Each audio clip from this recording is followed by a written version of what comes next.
Welcome to the podcast, Arjun. Glad to be here. Okay, so I like to get these things started by giving the listeners a little bit of background. If you could maybe, you've had a pretty interesting career to date, so maybe give us some of the highlights before you got to Ekata. Great, yeah. So I can start from right now. Of course, I lead Ekata's payments and financial services verticals. I've been in the company for over 6 years now, and I started as the head of strategy and progressed on to become the VP of strategy and operations. And in my current role, I finally progressed on to this and leading verticals on the operations side. Mm-hmm. Before Ekata, which was your question, as worked with Booz and Company in Booz Allen Hamilton for over 6 years. And that was advising mostly Fortune 500 companies on problem solving their business strategies. Before that, before business school, I was the co-founder of a startup and an engineer by training before that. Right. Okay. So maybe give the listeners a little bit of, describe Ekata for us. And I know it was at one stage in the past, it was called White Pages Pro, I believe. So maybe explain a little bit about the history and how you describe it today. Sure. So Ekata today, I describe it as a company that provides global identity verification with using APIs. We were a part of White Pages as a company before this, and we were called White Pages Pro. And we've been operating for over a decade. And we are, throughout this time, we've been growing at double-digit percentages. We have over 1,700 customers. We started White Pages Pro as a part of White Pages because we realized identity data, and many people were coming to our consumer website looking for identity data for fraud detection. And it's just one of those things you realize, there's an opportunity here. Mm-hmm. So we started contacting these companies, and you'll be surprised, many blue chip companies out there that used to use our data on the consumer website, and they became our first few customers. And that is my point about double-digit percentages. It started by $100,000, $200,000 business to going over 50, 60 million run rate now, and still growing at double-digit percentages. Mm-hmm. I like to think of Ekata as the value we create for our customers is the foundation of it lies in our identity data. There are two secret weapons that we have, like two differentiators. The first is our engineering and data science teams, which are global teams. Part of it sits in Budapest. These teams resolve, normalize, and keep the data quality high, which is really required for identity data. It's a very hard problem. It's one of those problems, Peter, that on the surface looks like, I can do that. But once you go deeper, you need a big team working super hard. Sure. And the foundation of that is we build risk signals and scores using machine learning such that our customers can make better risk decisions. Mm-hmm. Those engineering teams are a part of our power. The second piece is a major differentiator is now, as I mentioned, we have over 1,700 customers globally. And these includes banks, fintechs, merchants, payments providers. And they all are using us using APIs. So, they ping our servers for getting the data. And our customers form the backbone of our network, which further contributes value back to our customers. Mm-hmm. We can talk more about our network later, but that is truly a differentiation because only we have our network. Right. The risk signals coming out of it are very valuable. Yeah. I do want to dig into that. But before we do, I want to just ask a sort of a broader question when, talking about online fraud, because obviously it's a major problem, globally. And I'm just, maybe you could touch on what is the biggest challenges today in combating online fraud? Absolutely. So it's helpful to think of it from the broader trends that impact it. So if you look back at the trends related or the mega trends related to fraud, the fraudsters are getting access to a lot of identity data. What lives in the dark web. I'm sure, Peter, your identity, my identity are all stolen and out there. We've been through multiple data breaches. And over 80% of stolen records online are actually identity records. So that's a big risk, right? Like they have the data. The second major broad trend is that online banking and commerce is taking share from physical banking and commerce. And we all know that. More so today, right? The COVID. Yeah, particularly this year, yes. Exactly. We can talk a little bit more about that too. But essentially, the net result of these things is the fraud industry is growing. If there's somebody doing an analysis of the fraud industry, like, if there's a fraudsters having their conferences, like our industry is growing. And the biggest challenge out there to fight fraud is to get access to good data. So, fraudsters are getting identity data. We need, like the good side, needs access to good identity data to fight fraud. And not just identity data, other data elements too. But that's the foundation of it. Right.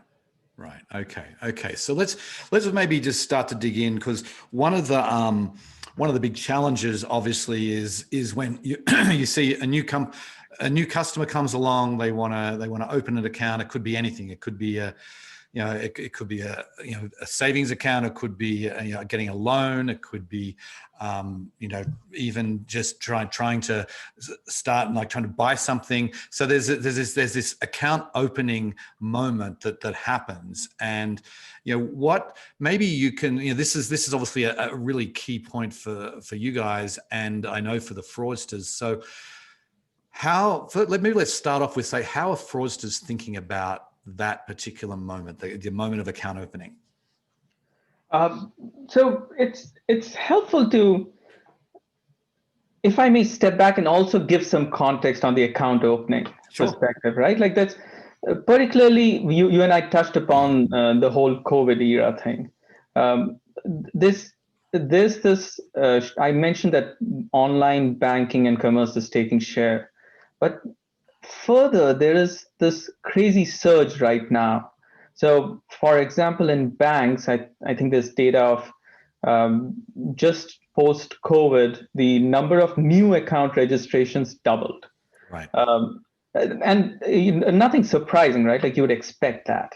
And what is interesting is that about 40% of people doing that now, like using online banking, said that we won't go back to the branch. Right. So it's kind of it's not just a temporary thing. It's quite a shift. If you look at e-commerce, about 15% of commerce is e-commerce. Was e-commerce in 2019, and within 2 months it became 30%. Right. And how much of that 30% will go back? Will it go back to 15? But it might go back to 20, 25. But still, it's like a massive shift. What usually it would increase by 2 percentage points each year, now it's up to much bigger. You put that together, one thing that stands out is new account opening, right? Like, and why new account opening? Because it's not just an increase in transaction volume. Many people who are not buying groceries are opening accounts for grocery shopping. People who did not have online bank accounts are opening new bank accounts. The challenge in new account opening, particularly what's very hard, is that you do not have any historical data to go by. Right. Usually, if you are on a bank account, your normal behavior over there, they know your behavior, and there's a change, an anomaly in the behavior, they can detect that. Same with e-commerce companies, they see normal shopping behavior, and then there's some change. But that's not the case here, right? Like a new account opening, you need access to better data. So zeroing in on your question, that how do the fraudsters think about it, right? Like they do it in two possible ways. They do it using stolen identities, which we talked a bit about, and then they do it using synthetic identities. And what are these things? So, firstly, stolen identity fraud is essentially a fraudster stealing your identity, Peter, and saying that um, I'm going to, if they'll get your identity data from the dark web, and they'll start impersonating you on any online transaction. They will usually move very fast because they want to do everything quickly and buy the products or transfer money from your accounts before you, and they'll do it in multiple locations because the data is gathered from the dark web. So multiple fraudsters might be trying to defraud you. And before you realize it, they want to do things very fast. So it's just a certain behavior that you should note of stolen identity fraud. One interesting thing to note there is that if I'm a fraudster and I steal your identity, I still want the product delivered to my address or my email or my phone number, some delivery locations. I have to tweak one little thing. Mm-hmm. That's the kind of thing that good data helps you catch. Think about synthetic identity. This one is very interesting because the fraudster behaves differently here. They will start by making a Frankenstein identity that is attached to a real, but somewhat of a less used government identifier or something like a social security number. So they take an SSN, or they might even sometimes create a random SSN, and they will attach a synthetic identity to that, like all made up identity elements. So they'll have your address with somebody else's phone number and somebody else's email, or they might even not be real. Mm-hmm. The interesting thing with these people is that they will start applying for credit and start building a history. It requires a lot of patience to do that. They are very patient people because there's a big prize at the end of it. So once the credit score rises over a time period, even years, they will secure larger credit extensions, and finally they'll do what's called busting out. So they'll bust out. In other words, they'll just max out on the credit and vanish. And you can imagine, like, the first one was like very transactional, fast. I steal and get a product or transfer some money, and I go away. This other one is this very patient, build something, like almost form a foundation of it, and then bust out with like tens of thousands of dollars. Right. So it sounds like, I mean, synthetic identities must be, I imagine they're both challenging, but the thing about synthetic identities that I always think is, because it's operating in a normal way. Like you said, they're opening a bank account, they're funding it, they're taking out a loan, they're paying it back. So this looks real. So is synthetic identities actually harder to kind of fight against than stolen identities? Absolutely. It's a very hard problem to solve. So some of the things that make it hard, first of all, detection and labeling is very hard. So, every time I talk to folks about synthetic identity in the market, I ask for like, hey, can you give us outcome data? Because, that's how you usually test. And some of them do, but they're always questioning even themselves, because nobody's complaining about them. It's not nobody. It's very rarely complaining about it, and it looks so credible. Right. How do you figure that out? Like, and if you do not, one of the important things in anything related to machine learning, anything related to rule writing, pattern recognition, you need outcome data. You need to see, like, okay, whether this is a fraudulent synthetic identity or not. So that's hard. They also, another interesting thing about it, since the fraudsters are looking for a big prize and are longer term thinkers, if you will, many of them will pretend to be just false positives, even if you catch them. So you catch them and you say like, hey, you are a fraudster. And they say, no, why do you say that? I'm not. And how do you prove that, right? This is all online, right? So, they are very sophisticated. There are like real crime rings doing this. To figure it out, the magic of having a web structure, something like what Ekata has, of different identity elements tying together, helps find data inconsistencies. So if you're joining up a Frankenstein identity, you can, and if there is a database of, say, the truth, you should be able to compare against the truth and find inconsistencies and Right. say whether something is fraudulent or not.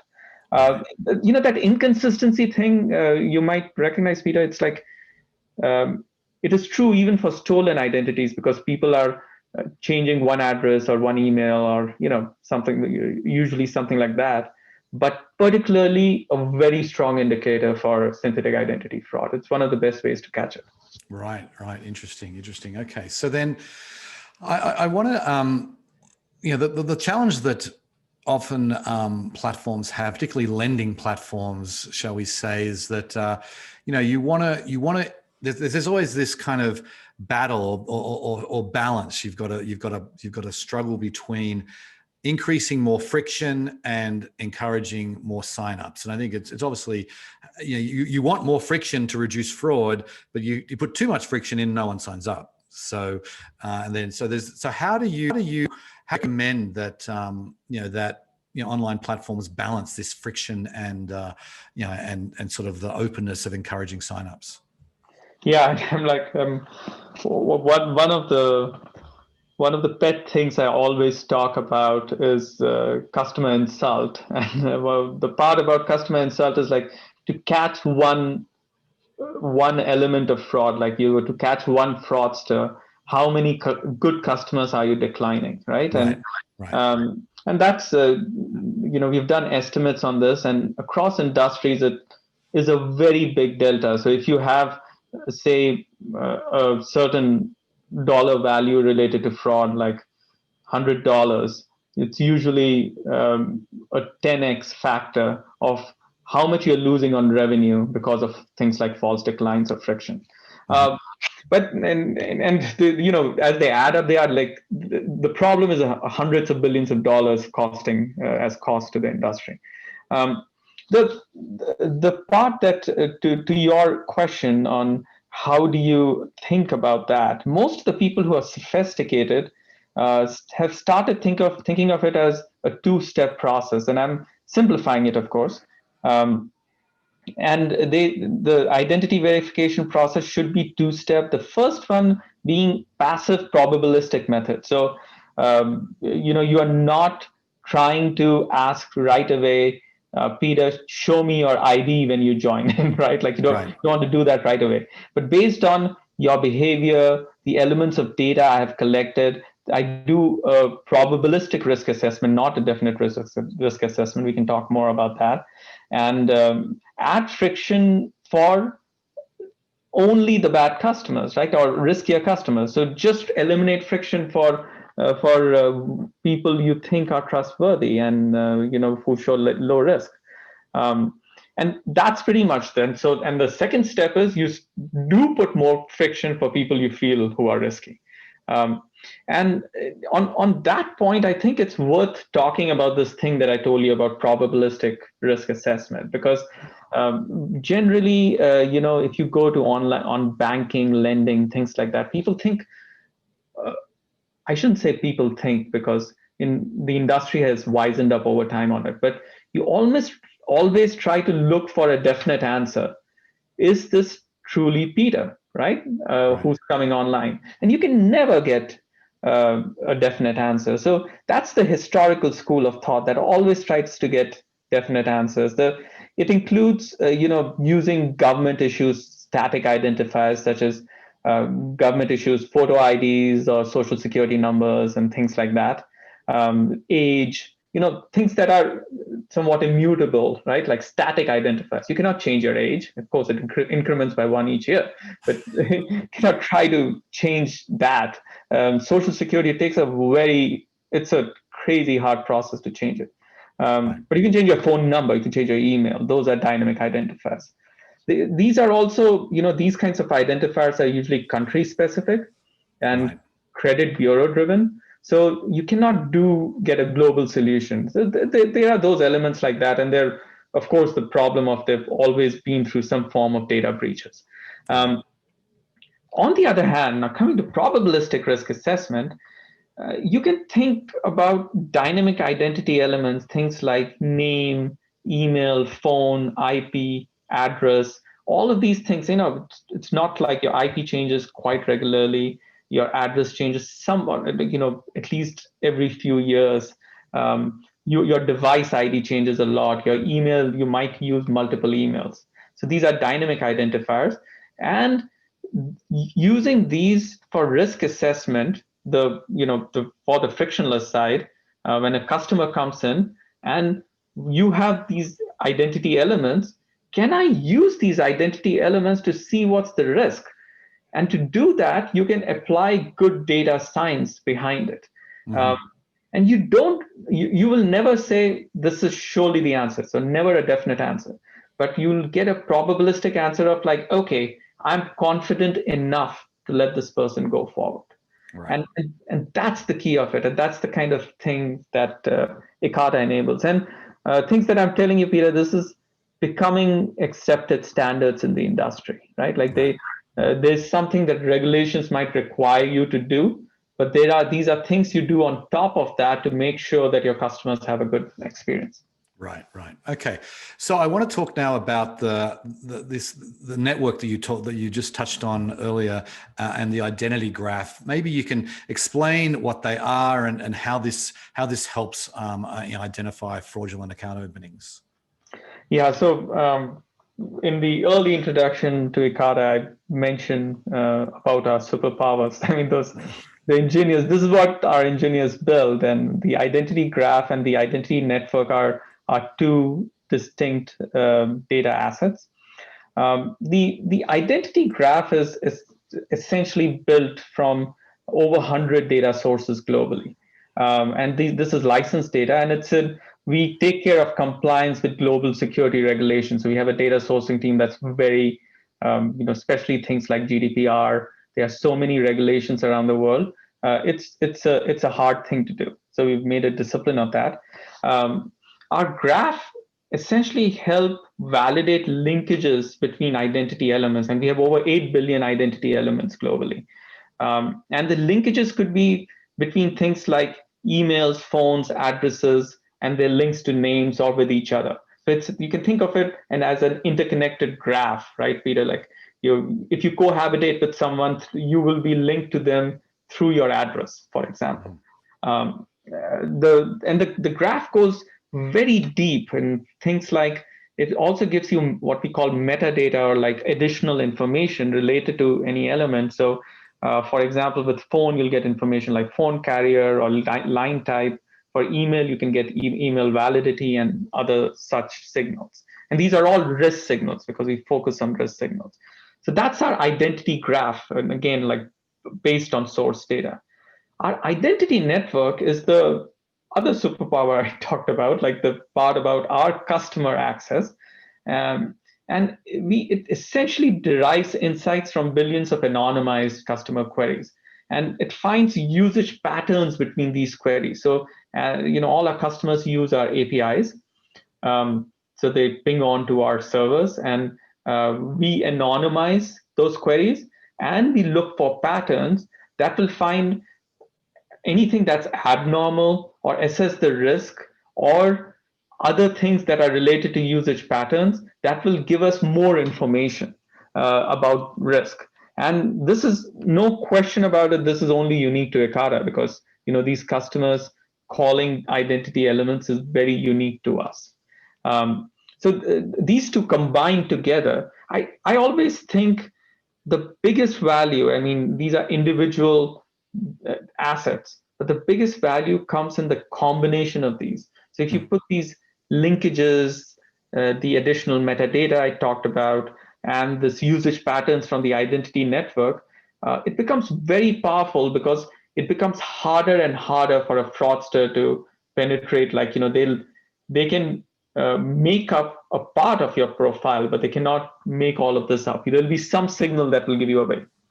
Right. Okay. So then so what you're doing is you're getting, like, in real time, obviously, probably, I don't know, like many times every day, you're monitoring, transactions, real transactions around the world. And then I imagine, that as you're building up this, I could see how it would get it builds on itself, right? Because the more data you get, the more accurate it is. The more accurate is, the more data, and it just kind of, and people are continuing to feed into it to bring it more data. Flywheel effect, right? Exactly. Yeah, exactly. So then what? I'm curious about how how this kind of like a synthetic, like there might be, there's new identities that are coming on every day, like not new people, like my daughter just signed up for this online store for makeup, and she's joined their club, right? It's $12 a month, and it's getting, Right.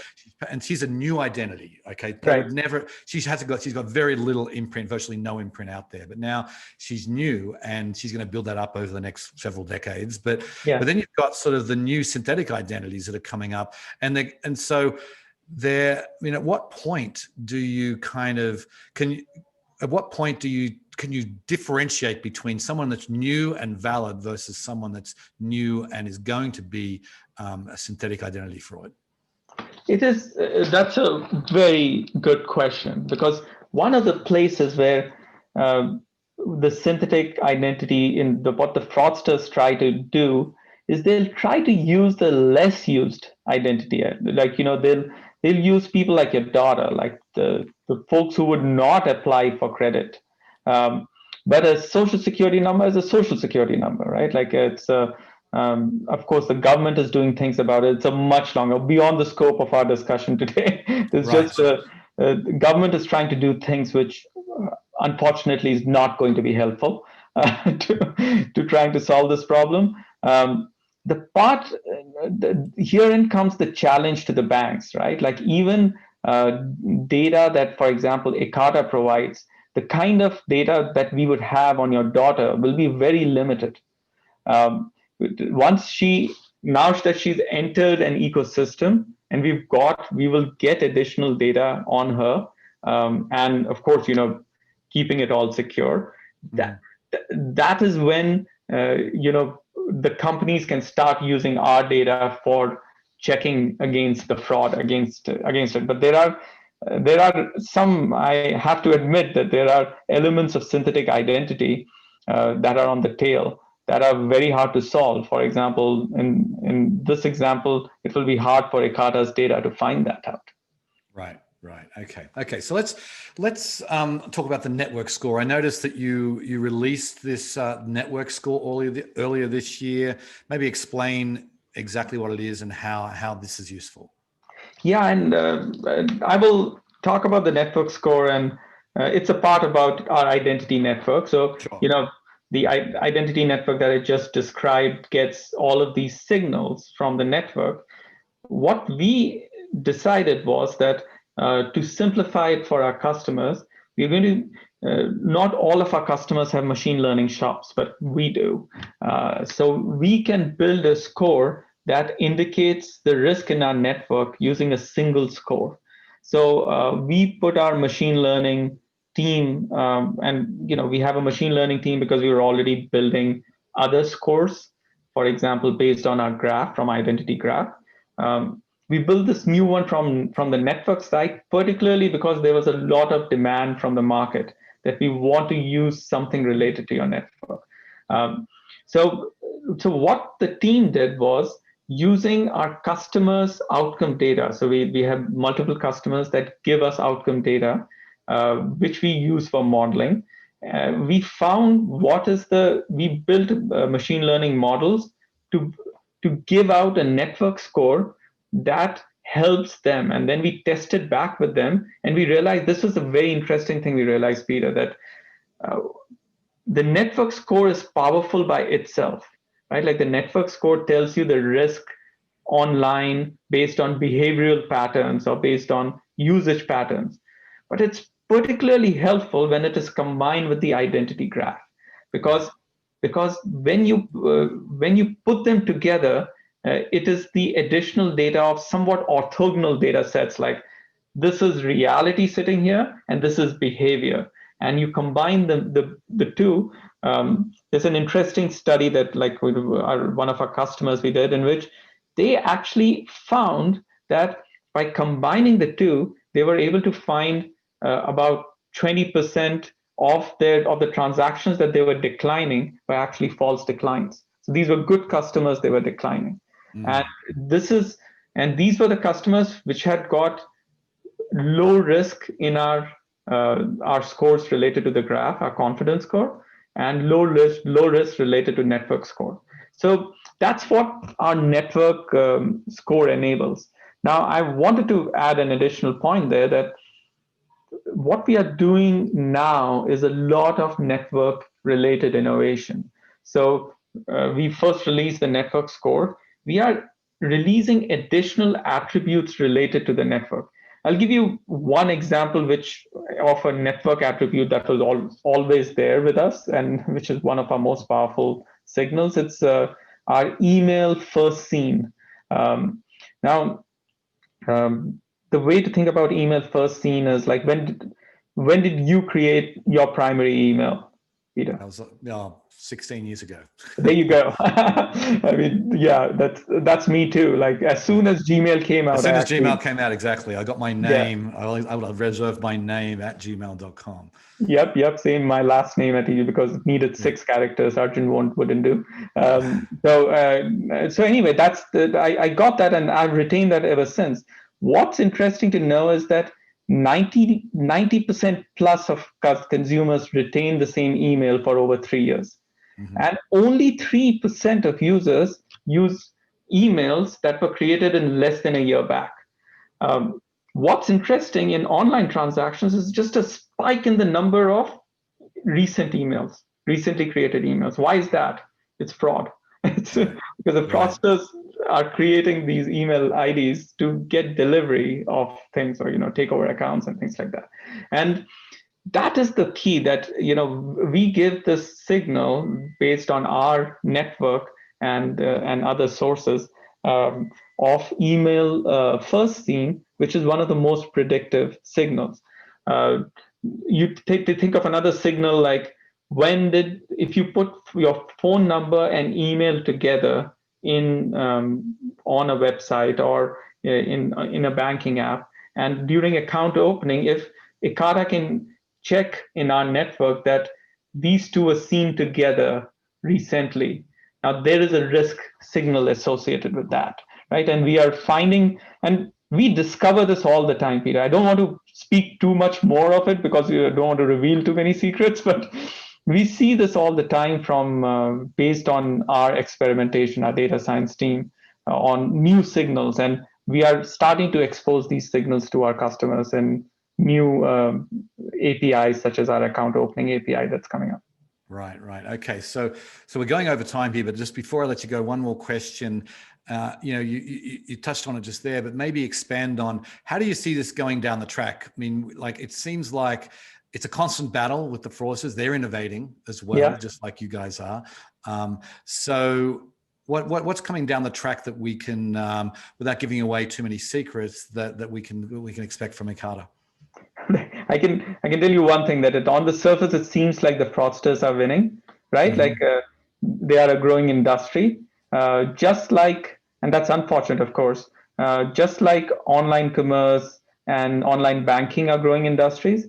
But if you actually drill down deeper, you go one level deeper, and you see how much fraud you have per unit volume, it's actually flattened and it's going down a bit. Really? So, interesting. Which is a good feeling, right? Like, which makes you feel like we are winning. It's still there. We are still a growing industry, but per unit, I think we've at least started to slow them down a bit. The part that to keep in mind there is that this year we don't have data for this year yet. This year the fraudsters would be winning. Right. There'll be two things will be happening. One is either the fraudsters will be winning, because we have not seen, machine learning requires previous data for analysis. We didn't have previous data. So fraudsters are either winning, or we are causing a lot more false declines, right? Like, we are declining good customers. So what's Ekata going to do? Ekata is, we realize that we are in the space wherein we are market leaders globally, but we are not done yet. There's just so much we need to do to keep improving. The examples of stuff like I told you on network, our focus on network to give something truly unique to every customer that they can learn from our customer network for their risk detection. And the second thing is our global expansion. We've got offices in Budapest, in Amsterdam, and Singapore now, and we are continuing to grow in other geographies and expanding on those markets. And throughout this thing, our focus is on providing high efficacy risk signals. So we'll just continue in that direction. I think it's a long path. I can. Right. We think long term, and we can easily see a path out for a decade. Right. Well, you have job security there, because I'm sure there's fraudsters are going to keep battling against you. So anyway. Yeah. Anyway, Arjun, I really appreciate you coming on the show today. It was a really fascinating conversation.